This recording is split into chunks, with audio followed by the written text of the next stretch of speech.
இன்றைய இந்த நல்ல நாளிலே, தைப்பூச திருநாளிலே எதிர்கால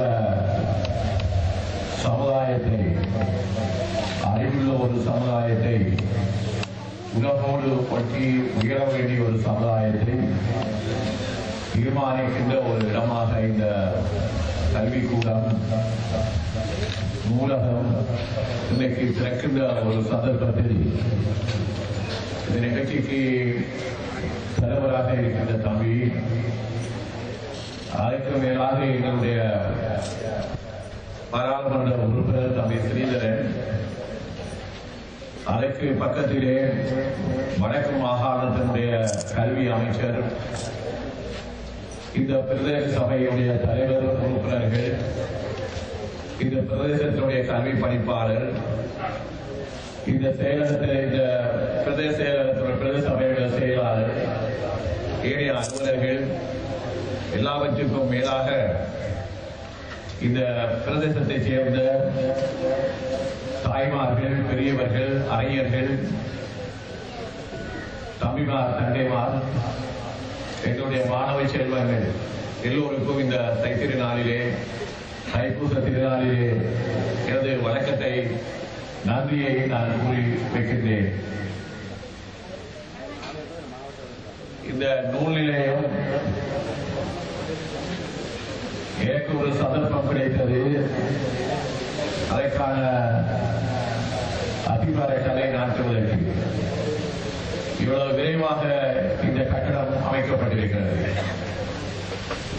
அந்த கட்டடத்தை திறப்பதற்கு இந்த தைப்பூச திருநாளிலே வாய்ப்பு கிடைத்திருக்கிறது. அதற்காக இந்த நிர்வாகிகளுக்கு, பிரதேச சபை தலைவர்கள், அவர் உறுப்பினர்கள், ஊழியர்களுக்கு நான் நன்றிகளை கடமைப்பட்டிருக்கிறேன். இந்த நூலகம் திறக்குவதற்காக வந்த நேரத்தில் இங்கே மது அமைக்க வேண்டும், அதைவிட தென்னைங்கன்று ஒன்றை நாட்ட வேண்டும் என்றெல்லாம் கேட்டுக்கொண்டார்கள்.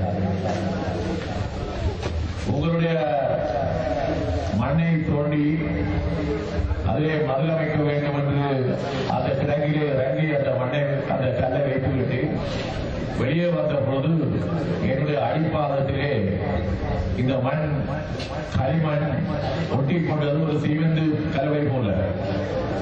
எனக்கு ஒரு ஞாபகம் வந்தது. நான்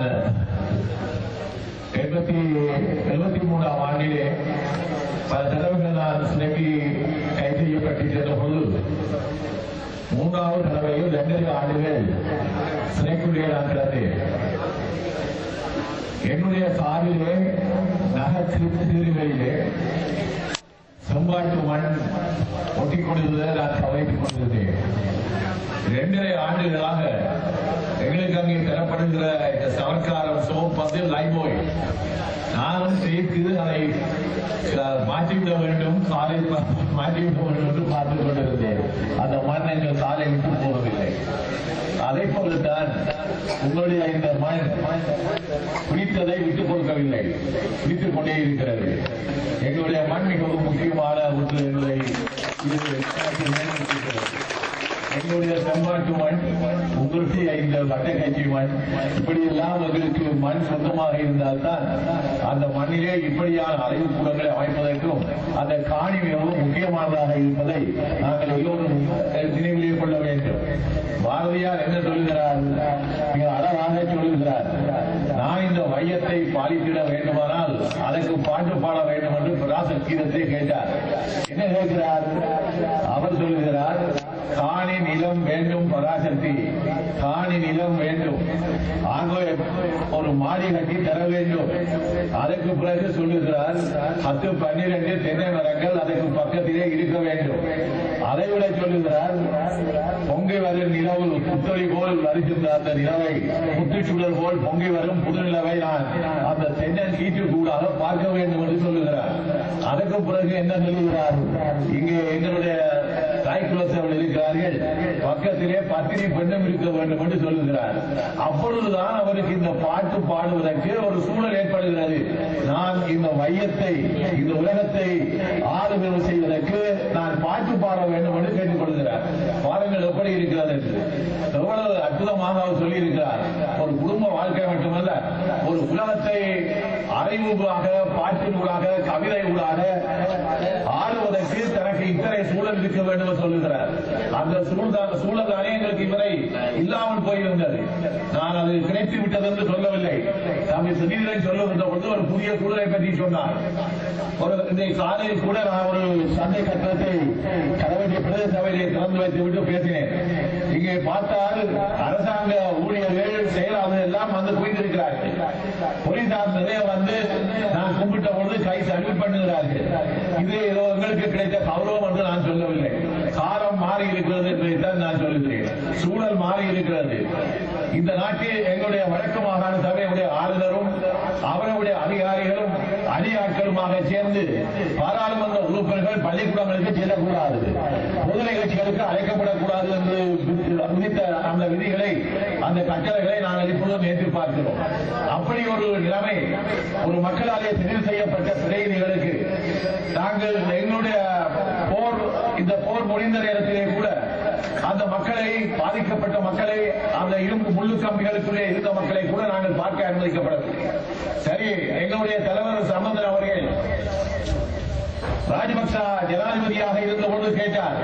சரி, அந்த மக்கள் திரும்பி வந்து விட்டார்கள். செட்டிக்குளம் போன்ற இடங்களிலே அவர்கள் முகாம்களுக்குள்ளே அழைக்கப்பட்டு கிடைக்கிறார்கள்.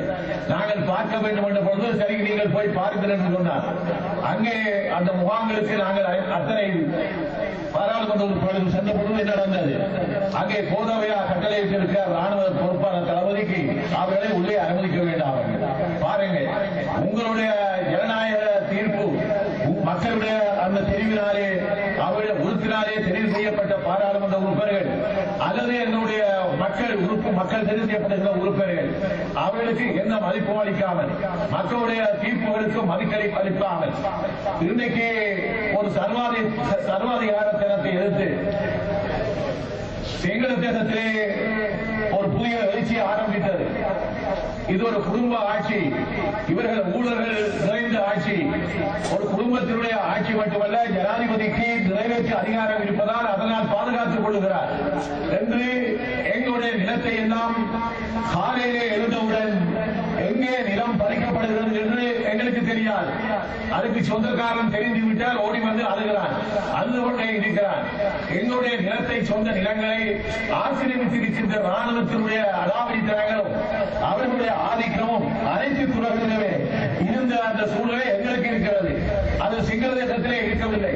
ஆனால் அவர்களோ இந்த ஊழல் ஆட்சி, இன்றைக்கு நாங்கள் பெரிய தெருக்கள் போடப்பட்டிருப்பதை பார்க்கின்றோம். அந்த தெருக்கள் கடலுக்காக கடன் பெற்று கொடுக்கப்பட்டவைகள், கடன் பெற்று போட்டவைகள். சீன நாட்டினுடைய, இந்திய நாட்டினுடைய, பல நாடுகளுடைய கடன் பணத்திலே தான் இந்த தெருக்கள் போடப்பட்டது, யாத்திரை ஓடிக்கொண்டிருக்கிறது, தண்டவாளம் போடப்பட்டிருக்கிறது. இதில் எல்லாம் செய்யப்பட்டிருக்கின்றது. நான் பகிரங்கமாகவே கேட்டேன், ராஜபக்சா அவருடைய குடும்பத்தினர் அப்படி கடனாக பெற்று போடப்படுகின்ற அபிவிருத்தி திட்டங்கள் எல்லாம் எவ்வளவு பணத்தை கொள்ளையடித்தார் என்று அவரோடு அமைச்சரவை இருந்தவர்கள் இப்போது அமலப்படுத்திக் கொண்டிருக்கிறார்கள். அதற்கு வரி கட்ட வேண்டியவர்கள் யார்? கொள்ளையடித்தவர்கள் அல்ல, அவர்கள் போய்விடுவார்கள். இந்த ஏழை மக்கள், சாதாரண மக்கள், அவர்கள் தான் அந்த வரி பணத்தை கட்டவழிகளாக இருப்பார்கள். 3 ஆண்டுகளுக்கும் அந்த கடன் கட்டான் போகிறது. பாருங்கள் என்ன நடந்து கொண்டிருக்கிறார்கள். இந்த சூழ்நிலையில் எங்களுடைய நிலங்கள் அவமதிக்கப்பட்ட நேரத்திலே பாரதியார் சொன்ன அந்த சூழல் எங்களுடைய சந்ததிக்கு, எங்களுடைய பெற்றோருக்கு, எங்களுடைய கல்வியாளர்களுக்கு, ஆசிரியர்களுக்கு கிடைக்கவில்லை. எங்களுக்கு காணி இருக்கவில்லை. அந்த நிலத்திலே போய் குடிசை அமைத்துக் கொண்டாவது நான் எங்களுடைய வாழ்க்கையை நடத்த வேண்டும் என்று நினைக்கிறவர்களுக்கு இடமளிக்கப்படவில்லை. எங்களுடைய கல்வி கூடங்கள் என்ன சொன்னார்கள்? பாராளுமன்ற உறுப்பினர்கள், தமிழ் தேசிய கூட்டணியின் பாராளுமன்ற உறுப்பினர்கள் அங்கே வரக்கூடாது என்றார்கள். யார் வந்தார்கள்? ஆளுநர் வருகிறார், ராணுவ தளபதி வருகிறார், உபவாணிகள் வருகிறார்கள். ஆனால் உங்களுடைய பிரதிநிதிகள், நீங்கள் உங்களுடைய மண்ணுக்கு செல்ல முடியவில்லை, பள்ளிக்கு செல்ல முடியவில்லை, நிலைமை இருக்கவில்லையா? இதைத்தான் தம்பி ஸ்ரீதரன் சொன்னார், ஒரு சூழல் மாற்றம் ஏற்பட்டிருக்கிறது. எல்லாம் மாறிவிடவில்லை. எங்களுடைய சொந்த மண்ணில் நாங்கள் ஆளுவதற்கான எல்லை என்னும் வந்து சேரவில்லை. ஆனால் இந்த சந்தர்ப்பம் இப்பொழுது உருவாகி இருக்கிறது. ஒரு சாதனமாக ஒரு சுவாச காற்றை நாங்கள் கொஞ்சம் சுதந்திரமாக இடைக்கிடையே ஏற்படுகின்ற இந்த ஒலிக்கீடு ஜனநாயகம் என்று சொல்லக்கூடிய உரிமை இல்லாட்டாலும் ஒரு ஒலிக்கீடு தென்படுகிறது. அந்த சந்தர்ப்பங்களை பயன்படுத்தி இந்த மக்கள் ராஜபக்சா என்ன சொன்னார், நாங்கள் விடுதலை புலிகளை தோற்கடித்து விட்டோம் அப்படி சொல்லிக்கொண்டே சிங்கள மக்கள் மத்தியில் அவர்கள் தொடர்ச்சியாக வாக்குகளை பெற்றுக் கொண்டிருந்தவராக இருந்தார். ஆனால் இன்றைக்கு எந்த மக்களை பார்த்து தோற்று போற சமுதாயம் என்று சொன்னாரோ அந்த ராஜபக்சாவை வீட்டுக்கே அனுப்புகின்ற அளவுக்கு உங்களுடைய வாக்குச்சீட்டுகள் இன்றைக்கு தீர்ப்பு வழங்கி இருக்கிறது. இதை நீங்கள் மறந்துவிடக்கூடாது.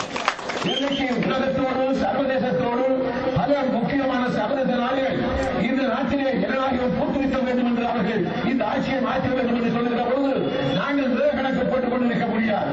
அவர்களுக்கு ஒரு நியாயம் இருந்தது, எங்களுக்கு ரெண்டு நியாயம் இருந்தது. அதே கொள்ளைக்காரர்கள், அதே சர்வாதிகாரிகள், கொள்ளையடித்துக் கொண்டிருந்தவர்கள் ஜனாதிபதி என்ற நிறைவேற்று அதிகாரி ஜனநாயகத்தை தாங்களே கொள்ளையடித்துக் கொண்டிருந்து அபகரித்துக் கொண்டிருந்து அந்த ஆட்சி அதிகாரத்தை பயன்படுத்திக் கொண்ட ராஜபக்சாவுடைய ஆட்சி யாருக்கு அதிகாரம் கொடுத்தது? தீர்ப்பு வழங்கிய உங்களுக்கு தெரியவில்லை, உங்களுக்கு மதிப்பு கொடுக்கவில்லை. ஜனநாயக தீர்ப்பிற்கு மதிப்பு கொடுக்காமல் ஆளுநருக்கும் அவருடைய அடியாட்களுக்கும் ராணுவத்துக்கும் முழுமையான அதிகாரங்களை கொடுத்து எல்லா துறைகளிலும் அவர்களே தங்களுடைய ஆதிக்கத்தை செலுத்துகின்ற அளவுக்கு ஒரு இருந்த சூழ்நிலை இன்றைக்கு மாறி வருவதை நாங்கள் பார்க்கிறோம். அது நிறைவடைய வேண்டும். எங்கள் மண்ணில் நாங்கள் எங்களுடைய தீர்ப்பை, எங்களுடைய அரசியல் தீர்ப்பை, எங்களுடைய எதிர்காலத்தை அந்த மண்ணில் நாங்கள் ஆளுநர்களாக இருக்கின்ற ஒரு சூழ்நிலைக்கு இந்த சந்தர்ப்பத்தை நாங்கள் பயன்படுத்த வேண்டும். அதற்கு ஏற்பட்டிருக்கின்ற சர்வதேச சந்தர்ப்பத்தை நாங்கள் பயன்படுத்திக் கொள்ள வேண்டும் என்பதுதான் தம்பி இதிலே சுட்டிக்காட்டினார் தம்பி ஸ்ரீதரன். அந்த சூழல் உருவானால் நேற்று வரையும் ராணுவத்தை பற்றி பேசிக் கொண்டிருந்த தேர்வு அவர்களும் ரத்ன தேர்வு அவர்களும் இன்னும் பத்திரிகைகளை பார்த்திருப்பீர்கள். சம்பிக்க நடமாட்டா அவர்தான் ராஜபக்சாவுடைய இந்த சர்வாதிகாரத்தையும் அதைவிட ஊழல்களையும் ஒவ்வொன்றாக இன்றைக்கு அடக்கிக் கொண்டு வருகிறார். அவர் இன்றைக்கு நேற்று என்ன சொல்லுகிறார்கள்? அவர்கள் சொல்லுகிறார்கள், ராணுவத்துக்கு அபகரிக்கப்பட்டிருக்கின்ற காணி அது மக்களுக்கு கொடுக்கப்பட வேண்டும் என்று இன்றைக்கு சொல்லவில்லையா? இது ஒரு சூழல் மாற்றம். அதே போல அவர்கள் சொல்லுகிறார்கள், வெளியேற்றப்பட்ட மக்கள் தங்களுடைய நிலத்திற்கு போவதற்கு நாங்கள் நடவடிக்கை எடுக்க வேண்டும் என்று மிக தீவிரவாதம் பேசிய பௌத்த பிக்கு அப்படி சொல்லுகின்ற அளவுக்கு அமைச்சரவையில் இருந்து அதிகாரம் பேசியவர், விதவாதம் பேசியவர் அவர் இன்றைக்கு சொல்லுகிறார், எங்களுடைய நிலத்திற்கு அந்த மக்களை, சொந்த மக்களை அங்கே அனுப்ப வேண்டும் என்று சொல்லுகிறார். இதற்கு சூழல் மாற்றம் இல்லையா? சொல்லுகிறார்கள், நாங்கள் அதை தெரிவிக்க வேண்டும். சொல்வதை முடிந்துவிடக் கூடாது. நாங்கள் இது தேர்தலுக்கு பேசிய விடயம் அல்ல. தேர்தலுக்கு எங்களுடைய மக்கள் வாக்களிக்க வேண்டுமானால் நாங்கள் அவர்களுடைய நிபந்தனையாக பேசினோம். அது வெளியே வர முடியாது. வந்தால் அதை கூட ராஜபக்ச அரசாங்கம் இரவாரமாக ராணுவத்தை வெளியேற்றப் போகிறார்கள், நாட்டை பிரிக்கப் போகிறார்கள் என்று சொல்லவில்லையா? அதை விட இன்னும் ஒன்றை சொன்னார் ராஜபக்சா. சர்வதேச நாடுகள், வெளி உலகத்திலே இருக்கின்ற உறவுகள், டாஸ்போரா, அதற்கு பின்னால் தேசிய கூட்டமைப்பு, தமிழ் தேசிய கூட்டமைப்பு தன்னை மின்சார சந்தையிலே வைக்கப் போகிறார்கள்.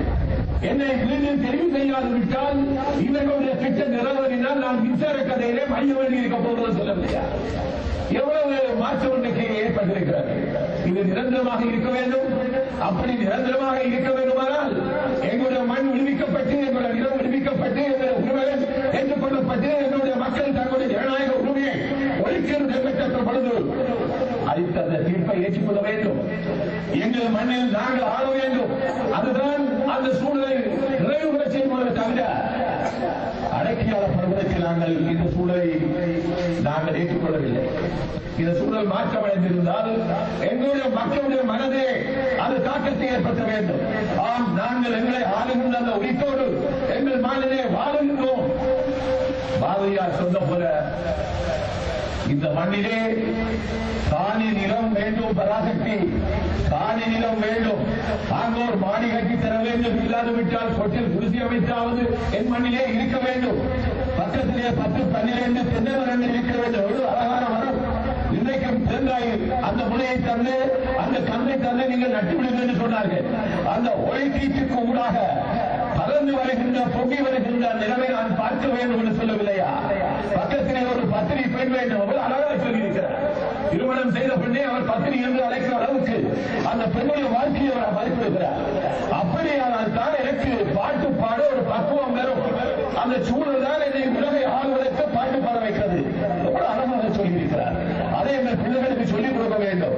இந்த சூழல் எப்படி இருக்க வேண்டும் என்று அந்த பிள்ளைகளை படிக்க வேண்டும், இல்லையா?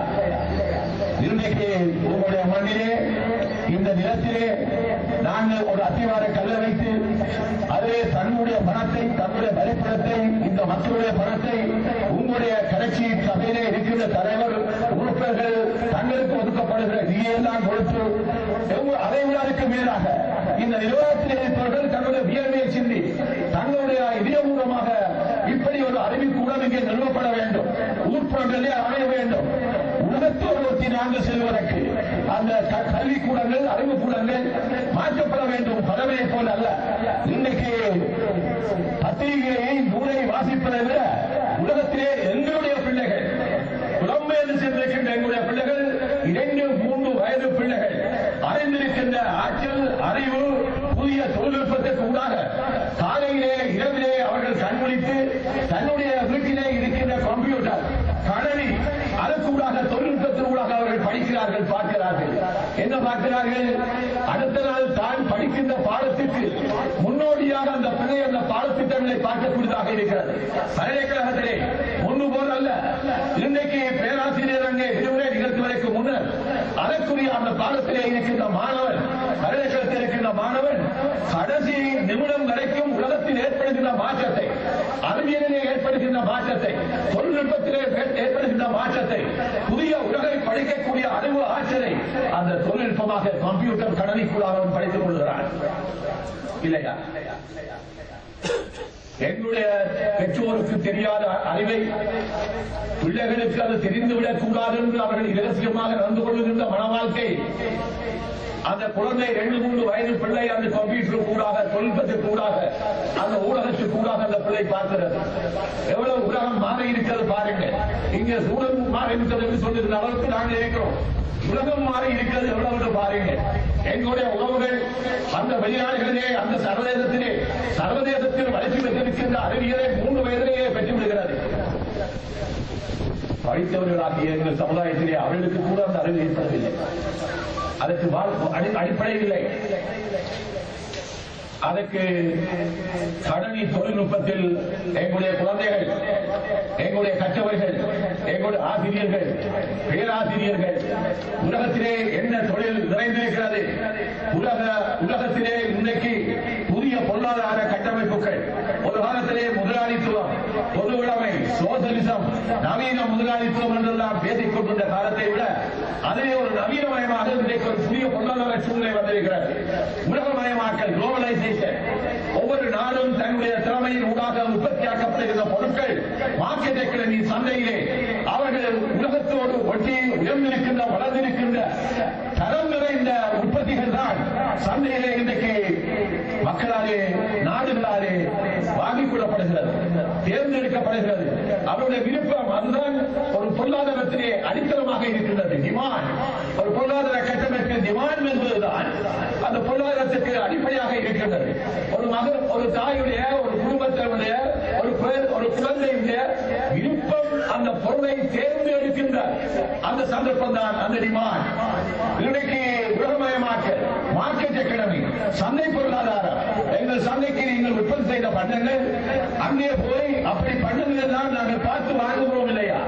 உங்களுக்கு தெரியும் கத்திரிக்காய் நல்லதா, உருளைக்கிழங்கு நல்லதா, அல்லது பிள்ளைங்காய் நல்லதா, பாவக்காய் நல்லதா, அல்லது இங்கே எல்லாம் இருக்குது, இன்றைக்கு தான் பிடுங்கிக் கொண்டு வருகிறார்கள் என்று நீங்கள் பார்த்து வாங்குவதை போல உலகத்திலே இருக்கின்ற இன்றைக்கு இந்த சந்தை, அந்த சந்தைக்கு உலக சந்தை என்று பெயர்.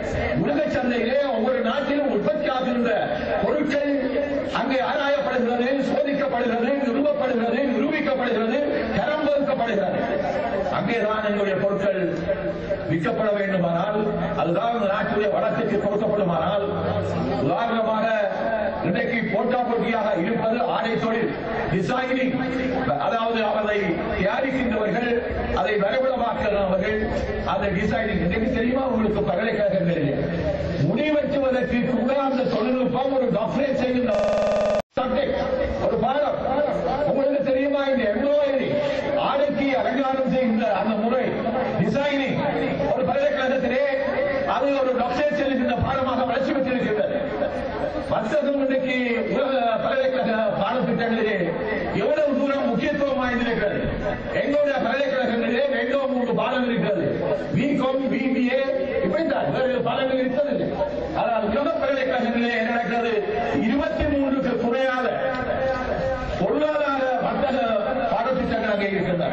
அதிலேதான் இந்த முடிவெட்டுவது டாக்டரேட், டிசைனிங், ஆடை அலங்காரம் செய்வதற்குரிய டாக்டரேட் பட்டம், இப்படி எல்லாம் உலகத்திலே பல்கலைக்கழகங்களிலே பாடத்திட்டங்கள் வளர்ந்து கொண்டிருக்க, எங்கள் நாட்டிலே எங்களுடைய பிள்ளைகள் எப்படி வலியுறுத்தப்படுகிறார்கள், எங்களுடைய மாணவர்கள் எப்படி வலியுறுத்தப்படுகிறார்கள்.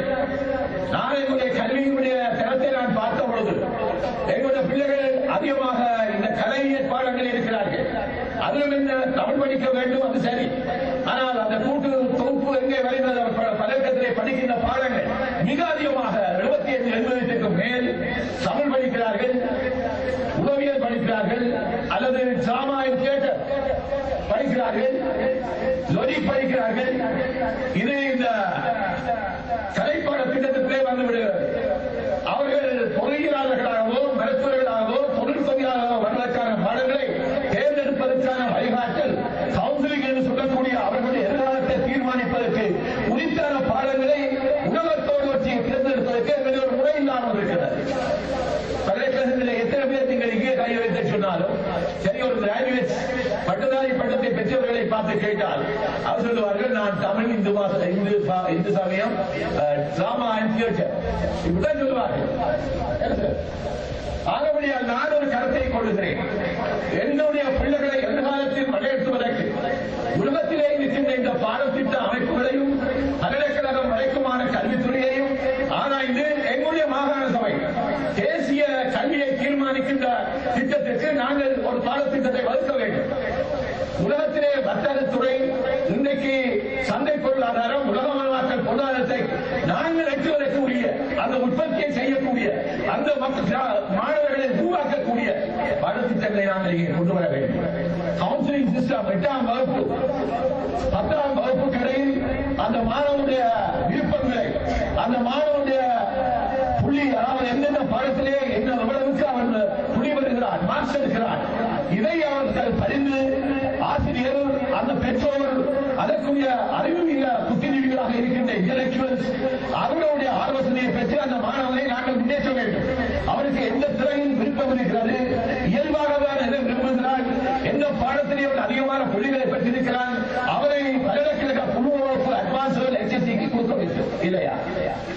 அவன் தொழில்நுட்பத்திலே ஆர்வம் கொண்டிருக்கிறானா, வரலாற்றை படித்து ஆர்வம் கொண்டிருக்கிறானா, அல்லது அவன் விஞ்ஞான துறையிலே அவன் ஆர்வம் கொண்டிருக்கிறானா, மருத்துவத்துறையிலே ஆர்வம் கொண்டிருக்கிறானா, பொறியியல் துறையிலே ஆர்வம் கொண்டிருக்கிறானா, இதை நாங்கள் அப்படி 8ஆம் வகுப்பிலேயே 10ஆம் வகுப்புக்குள்ளே கவுன்சிலிங் சிஸ்டம் அதை கலந்து ஆலோசனை வச்சிருந்த வழக்கம் வளமை.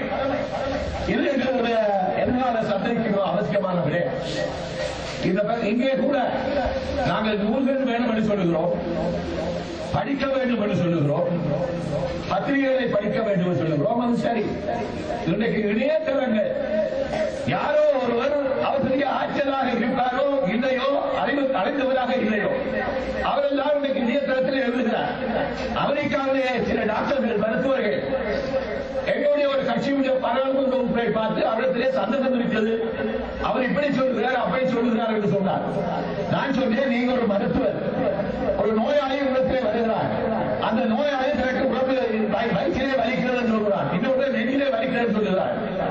அதுதான் அதனுடைய சின்னம் மட்டுமல்ல, அதுக்கு பொருத்தமான டாக்டர், அதுக்கு பொருத்தமானவராக இருக்க வேண்டும். அவர் பல துறைகளிலே அவர் முன்னேற்றம் கொண்டவராக இருப்பார். அவர் அதற்கு பிறகுதான் உண்மையான நோய் என்ன என்று கண்டுபிடிப்பார். அது நோயாளிக்கு கூட தெரிந்திருக்கார். கேன்சர் வியாதி பல பேருக்கு இன்னைக்கு தெரியாது. பரிசோதித்து மருந்து வழங்கி பரிசோதனை செய்து நிபுணத்துவம் வாய்ந்த இடத்திலே செல்லுகின்ற பொழுதுதான் அது கேன்சர் தான் என்று இன்னைக்கு கண்ணுக்கு தெரியாதது, மனதுக்கு தெரியாதது கண்டுபிடிக்கப்படுகிறது. அப்படி நான் அவரிடம் கேட்டேன், டாக்டர், இந்த நோய் என்ன நோயால் அவர் மரணம் அடைந்தார் அல்லது தப்பி பிழைத்திருக்கிறார், என்ன மருந்து கொடுத்தார் என்று கொடுத்தேன் என்று யார் சொல்ல முடியும்? டாக்டர் தான் சொல்ல முடியும். நோயாளி பரிபூர்ணமாக அதை சொல்வதற்கு முடியாவிட்டாலும் எனக்கு இந்த வருத்தம் வந்து நான் மாறி இருக்கிறேன் என்று எங்களுக்கு சொல்லக்கூடியதாக இருப்பார். அந்த மருத்துவமனைக்கு கூட செல்லாத ஒருவர், அந்த நோயாளியை போய் பார்க்காத ஒருவர், டாக்டரோடு கலந்து பேசுவதற்கு முடியாத ஒருவர், அவர் இயக்கத்தில் இருந்தவர்.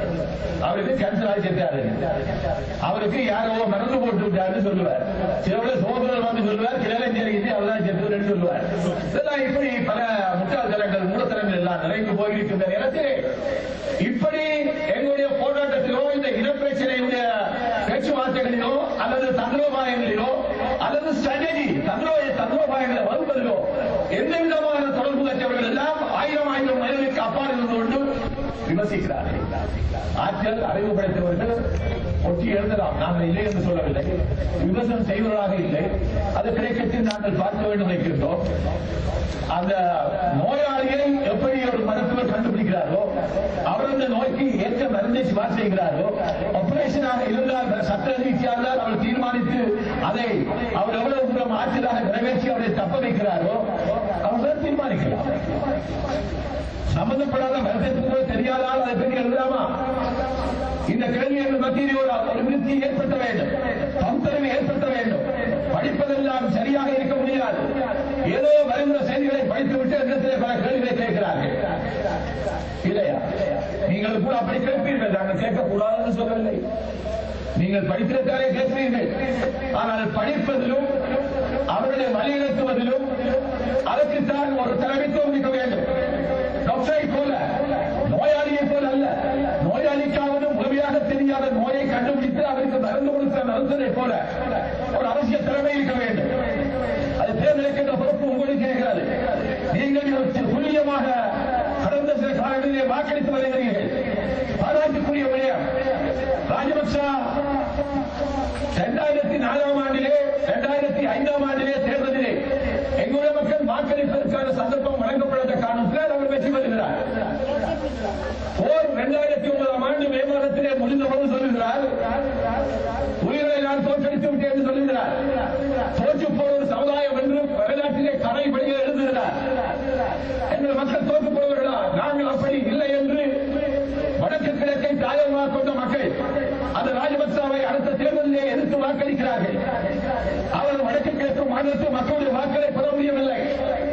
எங்களுடைய உள்ளூராட்சி மன்ற தேர்தலிலே, மாகாண சபை தேர்தலிலே, ஜனாதிபதி தேர்தலிலே, பாராளுமன்ற தேர்தலிலே வடக்கு கிழக்கு தாயக மண்ணிலே ராஜபக்சாவும் அவருடைய அடியாட்களும் கூட வாக்குகளை பெரியவர்களே பெற்று அவர்கள் ஆளுநரை செய்யக்கூடியவர்களாக அதிகாரம் பெற்றவர்களாக வர முடியவில்லை. எங்களுடைய மக்கள் அவ்வளவுக்கு தீர்மானித்தார்கள். அதைவிட மிக முக்கியமாக போர் முடிந்த நேரத்தில் 4 லட்சம் பேர் அந்த போர் முறையிலே இருக்கிறார்கள் என்று இவெண்டா அதிபர் சொல்லும் போல கேட்கவில்லை. அதுதான் உண்மை. ராஜபக்சாவும் டக்ளஸ்தவரும் அதிகாரிகளும் என்ன சொன்னார்கள்? உலகத்துக்கு போய் சொன்னார்கள் 70,000 பேர் மட்டும்தான் என்று சொல்லவில்லையா? நம்ப முடியுமா? நம்பலாமா? அதற்கு பிறகு போர் முன்ன நேரத்திலே எத்தனை ஆயிரம் பேர் வந்தார்கள்? லட்சக்கணக்காக 3,17,000 பேர் ஒரு கிழமைக்குள்ளே பதிவு செய்து கொண்டார்கள். நாங்கள் அங்கேதான் இருந்து வருகிறோம். இது இந்த கொலை, கைமூச கொலை, கட்சிகளாக நடந்த கொலை, தன்னை பாதுகாத்துக் கொள்வதற்காக செய்யப்பட்ட கொலை, திட்டமிட்ட கொலை, சதி செய்த கொலை, அதிலே இது இன்டென்ஷனல் கிரைம், திட்டமிட்டு சொல்லப்பட்ட அந்த செய்தியா இல்லையா? அப்படிப்பட்டவர்கள் உங்களை வந்து அடக்கியால பார்க்கிறார்கள். ராணுவத்தோடு இந்த பிரதேசத்திலே ஜனாதிபதியுடைய பிரதியமாக இந்த ஆளுநரோடு 400,000 கொண்டு வந்திருக்கிறோம் என்று சொல்லி நீங்கள் வாக்களிக்க செல்வதற்கு அடுத்த நாள் தேர்தல் என்றால் இதே விதமாக ராணுவம் உங்களுடைய வீடுகளுக்கு வந்து வாக்குச்சீட்டை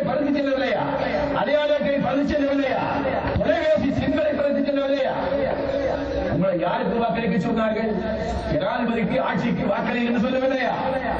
இதற்கு எத்தனையோ அரசு அதிகாரிகளும் உறுதியாக இருந்திருக்கிறார்கள். மதுரை ராஜபக்ச ஜனாதிபதி ஆளுநர் எங்களுடைய அரசு ஊழியர்களை அழைத்து நீங்கள் இப்படித்தான் வாக்கு போடுவதற்கு வைக்க வேண்டும் என்று சொல்லவில்லையா? எங்களை உங்களுடைய நிகழ்ச்சிக்கு அழைக்கக்கூடாது என்று சொல்லவில்லையா? ஏதாவது நான் தவறாக பேசுகிறேன்? இது நாங்கள் அனுமதிக்கவையா இல்லையா? அதைத்தான் அந்த முள்ளுத்தப்பிகளுக்குள் வந்திருந்த 3 லட்சம் மக்கள் எவ்வளவு தெளிவாக துல்லியமாக வாக்களித்தார்கள். நான் இந்த பிரச்சனையை ராஜபக்சவுக்கா சரத்பூருக்கா வாக்களிக்க வேண்டும் என்று நாங்கள் பேசிக் கொண்டிருக்கிறோம். ஒரு மாதமாக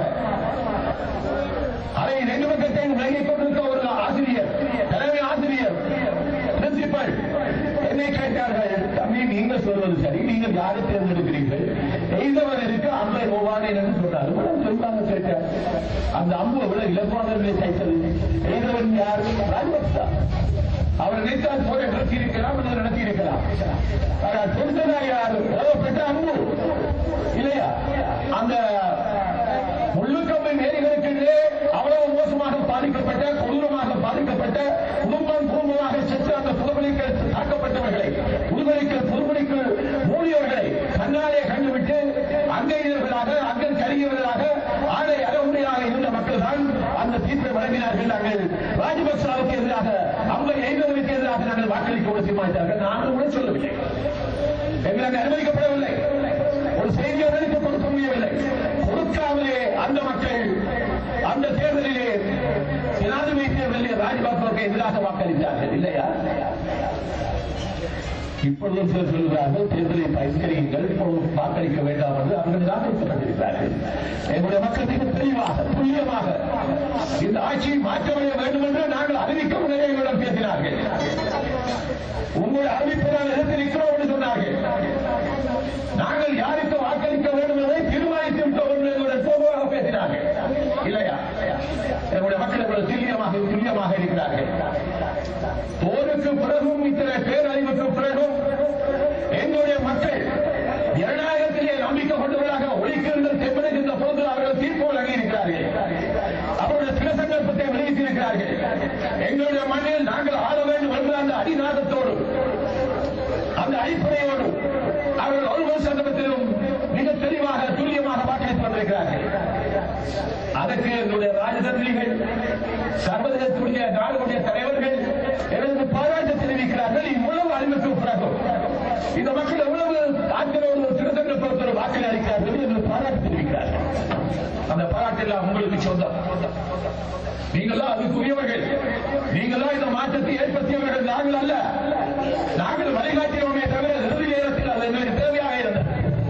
நீங்கள் எங்களை கேட்டீர்கள், நீங்கள் உங்களுடைய அறிவித்தலை செய்யுங்கள். இந்த சித்தாந்தத்தை, இந்த திடசங்கல்பத்தை, இந்த ஜனநாயக சந்தர்ப்பங்களை நீங்கள் எவ்வளவு தூரம் ஆற்றல், அறிவு, திடசங்கல்பத்தோடு பின்பற்றிருக்கிறீர்களோ இது ஓய்ந்துவிடக் கூடாது. நல்ல ஒரு சூழல் வந்திருக்கிறது என்று யார் சொன்னாலும் அந்த சூழல் நிலைத்திருக்க வேண்டுமானால் நீங்கள் எந்த இலக்கியத்தோடு, எந்த திடசங்கல்பத்தோடு வாக்குரிமை பயன்படுத்தி வந்திருக்கிறீர்களோ அந்த இலட்சியத்தை நிறைவேற்றும் வரைக்கும் நீங்கள் ஓய்ந்துவிடக் கூடாது. இந்த சூழல் தொடருமோ இல்லையோ, எந்த சூழல் மாறினாலும் அந்த திடசங்கல்பத்தையும் எங்கள் இலட்சியத்தை எங்கள் மண்ணிலே நிறைவேற்றும் வரைக்கும் எங்களுடைய சொந்த மண்ணாக இருக்க வேண்டும். என்னுடைய தாய்மொழி, என்னுடைய தாய் என்னை பெற்றெடுத்த பொழுது எந்த மொழியில் அவள் சொல்லுகிறாரோ அவள் தமிழச்சியாக இருப்பதால் நான் தமிழை பேச வேண்டியிருக்கிறது. அதற்கு பிறகு நான் தமிழராக இருக்கிறேன். தமிழை பேசியதால் எந்த மண்ணில் நான் பெற்றெடுக்கப்பட்டாலோ அந்த மண்ணிலே அவன் தமிழராக இருப்பதால் அந்த நிலம் தமிழ் நிலமாக இருக்கிறது இல்லையா? ஆனால் இரண்டமளவுக்கு பக்கத்திலே அந்த வளமான நிலத்திலே எங்கள் மக்களுக்கு சொந்தமான நிலங்கள், எதிர்காலத்தில் பகிர்ந்து நாங்கள் விளைச்ச செய்ய வேண்டிய நிலங்கள், 10,000 வீடுகள் ராணுவ குடியிருப்புக்கு வரவு செலவு திட்டத்திலேயே ஒதுக்குகிறேன் என்று ராஜபக்ச அறிவித்திருக்கவில்லையா? 10,000 வீடுகளும் ராணுவ குடியிருப்பு என்றால் எத்தனை பேர் வந்து சேருவார்கள்? குறைந்தது 50,000 பேர் கணக்கு போட வேண்டாமா? உங்களுடைய நிலம் தமிழமாக இருக்குமா? உங்களுடைய நிலம் உங்களுடைய கிறிஸ்தவ மக்கள், உங்களுடைய சைவ மக்கள், இந்து மக்கள் அவர்களுக்கு சொந்தமான மத நம்பிக்கைகளை இதை தடுத்து நிறுத்த வேண்டுமா இல்லையா? இலக்களை நாங்கள் நிறுவ வேண்டுமானால், எங்கள் இலட்சியத்தை நாங்கள் நிறுவ வேண்டுமானால், எங்கள் நிலம் தமிழீழமாக இருந்தால் தான் தமிழுடைய ஆட்சியை நிலைநாட்டலாம் இல்லையா? எங்களுடைய நிலம் முதலில் எங்கள் நிலமாக இருப்பதற்கு நாங்கள் இப்போது போராடி கொண்டிருக்கிறோம். முதலாவதாக இந்த தேர்தல் வருவதற்கு முன்னர் சந்திரிகா, இப்போது நாங்கள் பேசுவோம். சந்திரிகா பண்டாரநாயக்கா, மைத்ரிபால சிறிசேனா, ரணில் விக்ரமசிங்காவுடன் நாங்கள் விதித்த நிபந்தனைகள் தான். நாங்கள் கேட்டோம், நீங்கள் யாழ்ப்பாணத்துக்கு வழக்கிற்கு சென்று கண்ணீர் வெட்டிக் கொண்டிருக்கிற மக்களுக்கு முன்னால் என்ன பேசப் போகிறீர்கள்? எங்களுடைய மக்களை எப்படி நம்பகம் செய்ய சொல்லுகிறீர்கள் என்று கேட்டோம். பேசினார்கள். தேர்தல் முடிந்ததுன்னு சொன்னார்கள். எந்த மண்ணிலிருந்து வெளியேற்றப்பட்டார்களோ அந்த மக்களை நாங்கள் அந்த மண்ணில் குடியேற்ற வேண்டும் என்று சொல்லவில்லையா? அது நடைபெற வேண்டும். இன்றைக்கு சமீகரண சொல்லுகிறார், அந்த மக்களுடைய இடத்திலே தோன்றா அறியாதவன் கூட பேசினாலும் சரி, அறிந்து பேசினாலும் சரி, ஒரு சூழல் மாற்றம் ஏற்படுத்துவது அல்லவா? எங்கே ராஜபக்ச இவ்வளவு அதிகாரம், இவ்வளவு ஆட்சி அதிகாரம், ஜனாதிபதி என்ற அதிகாரம், குடும்பத்திற்கு அவர்களுடைய ஆட்சி என்ற அதிகாரம், குடும்பத்திற்கு சேர்த்த கோடான அதிகாரம், பணம் அதிகாரம், அதைவிட முள்ளிவாய்க்கால் முற்றத்திலே எங்களுடைய நகைப்பட்டி, மக்களுடைய நகைப்பட்டிகள் கொள்ளையடித்து செய்த நகைகள் அல்ல, அணிந்ததல்ல, தங்களுடைய வியர்வையை சிந்தி அறிந்து கொண்ட எங்களுடைய நகைகள், இந்த அம்மா தாய்மார் அந்த நகைகள் எல்லாம் சொல்லுகிறார்கள். 3 கண்டெய்னர் பெட்டிய பெரிய புத்தகங்களே அங்கே கொண்டு போனார்கள் என்று சொல்லுகிறார். சரத்குந்தா எங்களுக்கு நேரடியாக சொன்னார், தானே 200 கிலோ தங்கம் தான் அங்கே கொண்டே கொடுத்தேன் என்று சொன்னார். அரைவாசி அது கிளைம் பண்ணவில்லை, அதை அறிவிக்கவில்லை என்று சொன்னார். ஒருமுறை சுமந்திரன் கேட்டார், சில பேருக்கு நீங்கள் நகை கொண்டு கொடுத்தீர்கள், இந்த நகைகள் எங்கே இருந்தன? ஏறியவர்களுடைய நகைகள் எங்கே? உங்களுடைய மனைவிக்கு போட்டு அளவு பார்த்தீர்களா என்று கேட்டார் பாராளுமன்றத்திலே. எங்களுடைய மக்களுக்கு ஒரு வீடு கட்டி கொடுப்பதற்கு எங்களுடைய வரிப்பணத்தில் அவர்கள் நிதி ஒதுக்கவில்லை. எங்களுடைய மண்ணை அபகரித்து அந்த மண்ணிலே ராணுவத்தில் குடியிருப்பதற்கு, குடும்பங்கள் வந்து குடியிருப்பதற்கு அவர்கள் தங்களுடைய வரவு செலவு திட்டத்திலே நாங்களும் வரி செலுத்துகின்ற தேவையை கொண்ட அந்த வரவு திட்டத்திலே 10,000 வீடுகள் இரண்டு அமைப்போம் என்று சொல்லுகிறார். டக்ளஸும் சந்திரகுமாரும் ராணுவ உளவாளிகளோடு உங்கள் மத்தியிலே இருந்து வாக்குகள் கேட்டிருக்கிறார். இந்த முறையும் 13,000 வாக்கு போவதாக கேள்வி. சென்ற தேர்தல்கள் அனைத்தையும் விட நீங்கள் அதிகமாக 38,000 வாக்குகள் போட்டிருக்கிறீர்கள். நன்றியோடு கூறுகிறோம். அவ்வளவு ஆவேசம் உங்களிடத்திலே இருந்திருக்கிறது, அவ்வளவு கோபம் கூட மனதிலே இருந்திருக்கிறது. எங்களை இப்படி எல்லாம் அளிக்கிறார்களே, எங்கள் அடையாளத்தை அளிக்கிறார்களே என்பதற்கு எதிராக நீங்கள் உங்களிடம் கிடைத்த ஒரே ஒரு ஆயுதம், அந்த வாக்குச்சீட்டு என்ற அந்த ஜனநாயக ஆயுதத்தை நீங்கள் பாதித்திருக்கிறீர்கள். எவ்வளவு இதைவிட சிறப்பு ஒரு உலகத்திலே என்ன இருக்க முடியும்? உதாரணமாக அது இருக்கிறது உலகத்திலே சொல்லுகிறார்கள். ஆனபடியால் எங்களுடைய போராட்டம் முடிந்து விடவில்லை, எங்களுடைய மக்கள் ஓய்ந்து போகவில்லை. எங்களுடைய மக்களுடைய தினசங்கப்பம் நிரூபிக்கப்படுகிறது. அதிலிருந்து அவர்கள் விலகி இருக்க மாட்டார்கள். எங்களுடைய பிள்ளைகளை காணவில்லை. மனைவி தன்னுடைய கணவனை இறுதி யுத்தத்திலே ராணுவத்திலும் தரடைய வேண்டும் என்று விரும்பியவர்களை அவர்களிடத்திலே கொடுத்தாள். இன்றைக்கு அவள் கண்ணீர் வைத்துக் கொண்டிருக்கிறார். நான் உங்கள் கையிலே ராணுவத்தின் கையிலே கொடுத்தால் அரசாங்கத்திலே ராஜபக்சவுடைய கொடுத்ததற்கு சமன் அல்லவா? எங்கே என்று கணவன் கேட்கிறார். என்னுடைய பிள்ளைகள் எங்கே என்று கேட்கிறார். அவர்கள் நிறுவிய விசாரணை குழுவுக்கு முன்னால் தன் குழந்தையை கொண்டு போய், இந்த குழந்தைதான் என் கணவனால் பெற்றெடுக்கப்பட்டவன், இதுதான் என்னுடைய ஆட்சி என்ன பதில் கிடைக்கிறது? அதற்கு ஒரு பதில் வேண்டாமா? சிறைகளிலே இருக்கிறவர்களுக்கு பதில் வேண்டாமா? விடுதலை செய்யப்பட வேண்டாமா? எங்களுடைய நிலங்கள் விடுவிக்கப்பட்டு தமிழினமாக நாங்கள் அதை நிலைநிறுத்த வேண்டாமா? இதை பற்றித்தான் நாங்கள் பேசுவோம் தவிர எங்களுக்கு மந்திரி பதவிகள் சொன்னார்கள் தருவோம் என்று நாங்கள் சொன்னோம். நாங்கள் அதை பற்றி பேசவில்லை என்று நாங்கள் சொன்னதெல்லாம் இன்றைக்கு அவர்கள் வெளியே சொல்வதுதான். தேர்தல் முடிந்தவுடன் ஒரு ஒழுங்கில்லாமல், ஒப்பந்தம் இல்லாமல் வெறுமையாக யாராவது நாட்டு தலைவன் வந்து நாங்கள் காணியை விடுகிறோம், உங்களுடைய ஆட்களை விடுகிறோம் என்று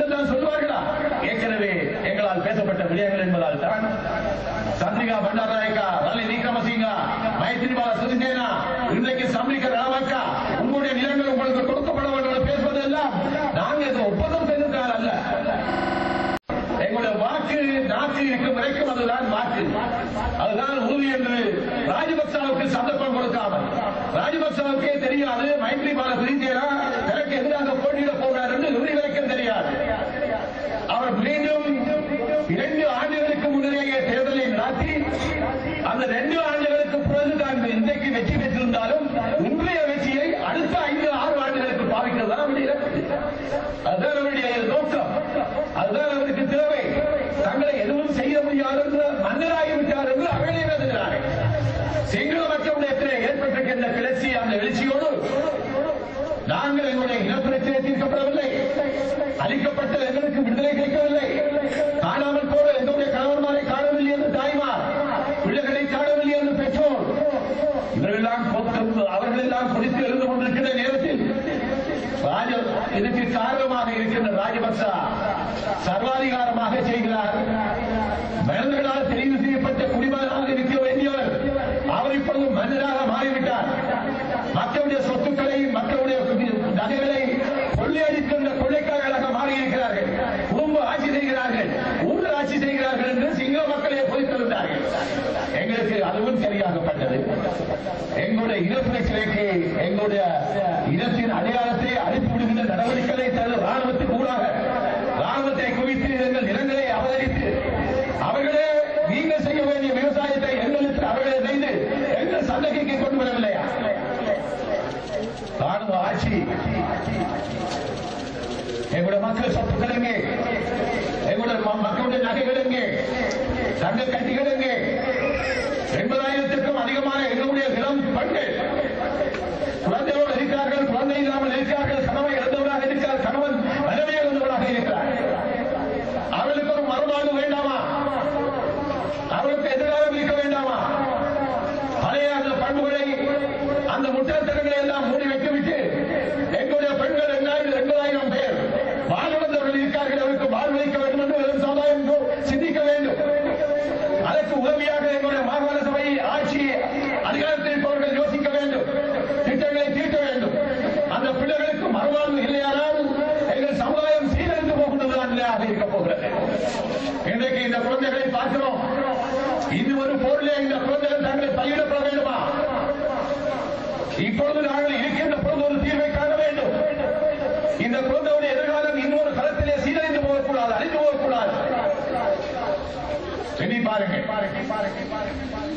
ஐநாவுடைய யூனிசெஃப் என்ற குழந்தைகள் நிறுவனம் 70 முதல் 80% எங்களுடைய பெற்றெடுக்கின்ற குழந்தைகள், அதை பெற்றெடுக்கின்ற கர்ப்பிணி தாய், அவன் சத்தில்லாமல், ஊட்டச்சத்து இல்லாமல் அவர்கள் வளர்ச்சியற்றவர்களாக இல்லை என்று அவர்கள் சொல்லவில்லையா? ராணுவம் ஒரு குழந்தை பெற்றால் 1 லட்சம், அது இப்போது போலீஸ்காரர்களுக்கு 1 லட்சம் அப்படி கொடுக்கிறார்கள். எங்கள் பிள்ளைகளுக்கு ஊட்டச்சத்து கொடுப்பார்கள். அப்படி ஒரு உலக சமுதாயம், தமிழ் சமுதாயம் அழிந்து போக வேண்டும், வளர்ச்சியற்றவர்களாக இருக்க வேண்டும், மூல வளர்ச்சியற்றவர்களாக, உடல் வளர்ச்சியற்றவர்களாக எங்களுடைய எதிர்கால சந்தை மாற வேண்டும் என்பது மிகப்பெரிய ஒரு இனப்படுகொலை அல்லவா? எண்ணி பாருங்க. நீங்கள் படிக்க வேண்டிய பாடம் இதுதான், வரலாறு. அந்த வரலாற்றிலிருந்து நீங்கள் எழுச்சி கொண்டு அதை எப்படி நாங்கள் எங்களுடைய இனத்தின் விடுதலை நாடி செல்லும் என்பதற்கு படிக்க வேண்டிய பாடங்கள். புதிய உலகத்தை, வளர்ந்திருக்கின்ற உலகத்தை, அறிவு ரீதியாக எழுச்சி கொள்கின்ற, வளர்ச்சி கொள்கின்ற உலகத்தை நீங்கள் படிக்க வேண்டும். அது தனியே இங்கே வெளியிடப்படுகின்ற பத்திரிகை செய்தியாக நீங்கள் அடைய முடியாது. அவர்கள் கேள்விகளை எழுப்பலாம், தகவலை தவறாக செல்லலாம். அதைவிட எங்களுடைய அறிவை நாங்கள் சரியாக பயன்படுத்துகின்ற ஆற்றலை பெற வேண்டும். இறுதியாக தம்பி குகராஜா, இந்த பகுதியைச் சேர்ந்த மக்கள், இந்த மண்ணை சேர்ந்த மக்கள், இது ஒரு சிறு விடயம் அல்ல. எதிர்கால சந்ததியை தலைவர்களாக மட்டுமல்ல, சார்ந்தோர்களாக. இன்றைக்கு இலங்கை தமிழர்கள் பல காரணங்களால் வெளிநாடுகளில் இருக்கின்றார்கள். அமெரிக்காவுடைய நாசாவிலே கூட விஞ்ஞானிகளாக இருக்கிறார்கள். பல்கலைக்கழகங்களிலே, மருத்துவத் துறையிலே, பொறியியல் துறையிலே, ஏனைய நாட்டு இனங்களை விட எங்களுடைய பிள்ளைகள் அங்கே மிக உயரமான உச்சத்திலே இருக்கிறார்கள். மிக எண்ணிக்கையானவர்கள் தெரிவு செய்யப்படுகிறார்கள். எங்களுடைய பிள்ளைகள் அந்த சந்தர்ப்பத்தை எப்பொழுது எட்டப் போகின்றது என்ற கேள்வி ஆதரவு உங்களுக்கு இருக்கவில்லையா? இந்த பிள்ளைகளை நாங்கள் வளர்த்தெடுப்பதற்கு இந்த அறிவு மூலம் பயன்படுமானால் அதுதான் மிகவும் உயர்ந்த இலக்கிய அடைவதாக இருக்க முடியும். அதற்கு பொருத்தமாக எங்களுடைய கல்வி மாற்றப்பட வேண்டும், திட்டமிடப்பட வேண்டும். எங்கள் குழந்தைகளை சரியான பாதையில் நாங்கள் அந்த கல்விக்கு ஊடாக வளர்ந்து செல்ல வேண்டும். அதுதான் எங்களுடைய கடமையாக இருக்க வேண்டும். அவன் விஞ்ஞானியாக, மருத்துவனாக, பொறியியலாக இருப்பதற்கு அப்பால் தமிழிலே ஒரு அருமையான வார்த்தை சான்றோன் என கேட்க வேண்டும். அவன் நீதி நியாயமாக, தர்ம நியாயமாக நடந்து கொள்கிறான், ஆற்றல் உள்ளவராக, அறிவுள்ளவராக இருக்கிறான் என்று அவனுடைய எதிர்காலத்தை அவன் சார்ந்தவனாகிறான். அவனது சார்ந்தவன், சார்ந்தோன் என்று உலகத்திலே இருப்பவர்கள் சொல்லக்கூடியவர்களாக நாங்கள் எங்களுடைய குழந்தைகளை மாற்றி அமைக்க வேண்டும், வளர்த்தெடுக்க வேண்டும். அதற்கு இந்த பீடம், இந்த கல்வி அல்லது அறிவு கூடம், இந்த லைப்ரரி அது பயன்படுமானால் அதுதான் எங்களுடைய வெற்றியாக இருக்க முடியும். இறுதியாக தம்பி ஸ்ரீதர் அவர்களும் போராஜா அவர்களும் நம்முடைய ஆட்சியாளர்களும் இந்த கூடத்தை ஒரு புதிய தொழில்நுட்ப எங்களுடைய சிறு பிள்ளைகள் வந்து புதிய உலகத்தை படிப்பதற்கு வாய்ப்பான ஒரு கம்ப்யூட்டர் கணனி மயப்படுத்திருக்க ஒரு பகுதியாக இதை பயன்படுத்துவதிலும் நீங்கள் ஈடுபட வேண்டும். அல்லது ஒரு அதற்கான அதே கட்டில் எங்களுடைய வரவு செலவு திட்டம், உங்களுடைய வரிப்பணம் பகிர்ந்தளிக்கிற பொறுப்பு மட்டும் உங்களுக்கு இருக்கிறது. ஆக குறைந்தது நான் 1 லட்சம் ரூபாய், அதற்கு மேலாக 2 லட்சம் ரூபாய் வரைக்கும் தொடர்ந்து உங்களுடைய இந்த நிறுவனம், இந்த ஆய்வு மூலம் உயர்வதற்கு நான் ஆயத்தமாக இருக்கிறோம். அதற்கான கருத்தை நான் தெரிவித்துக் கொள்கிறேன். நன்றி, வணக்கம்.